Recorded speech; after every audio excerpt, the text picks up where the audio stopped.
Joseph Pond is the first speaker.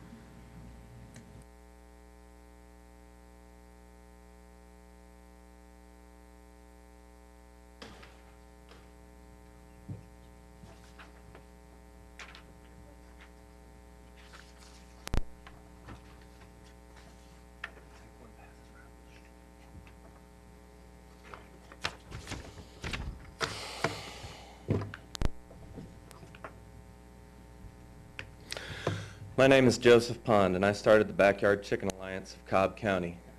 As you know, I, along with about 140 other people over the last 5 years, was cited by code enforcement for having backyard chickens. I tried everything that I could within the system to keep my chickens. That ended last week when my court case was dismissed on a filing error. I still feel that the county law is illegal under State Law 216, but with sadness in my heart, I have found a family in East Point, Georgia that is going to take my chickens. Chickens are legal in East Point. Last month I presented you with a case study for backyard chickens in Cobb County. It included a proposal for amending the current zoning ordinance that bans chickens on 97% of the residentially owned properties in Cobb County. That proposal would give chicken owners the same rights and restrictions as owners of cats, dogs, rabbits, and other animals. The ordinance in Chapter 10 of the Code would more than sufficiently govern the safekeeping of backyard chickens. Several members of our group have tried to sit down with you to discuss this proposal, but the effort has fallen on deaf ears. I conclude that you think this is the most informative presentation you have ever received, leaving no questions unanswered. Or maybe you just ignored it, feeling good in your misconceived notion that to change the legally suspect ordinance would be unfair to the citizens of Cobb that live here because chickens are banned. Thanksgiving is 2 days away. I watched the news last night and saw 2 stories about charities working hard to make sure that everyone had a good Thanksgiving. Feeding the hungry is quite popular this time of year. It should be popular all year. The 2 charities are in Cobb County where 1 in 5 people are on food stamps. These are very hard times. I gave all of you a handout from the U.S. Department of Agriculture. It is from 1918, nearly 100 years ago. Those were very hard times as well.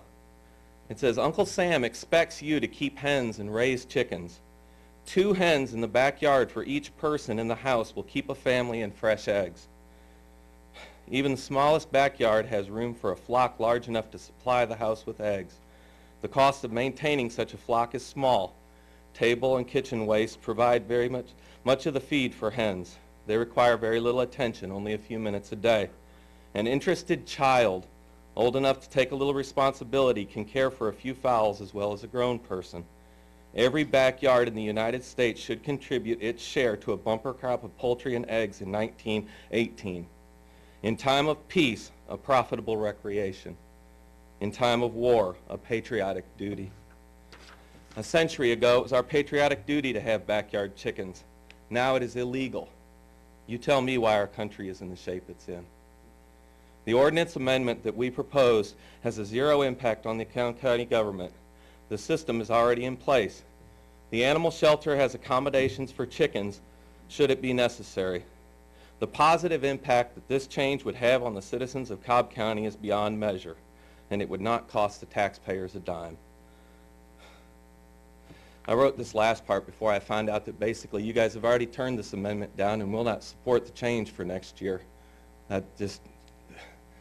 I'm flabbergasted that you voted to legalize liquor sales, or to allow the people to decide on legalizing liquor sales, but you won't let us decide to feed our families. I don't know. Kristen Pickin.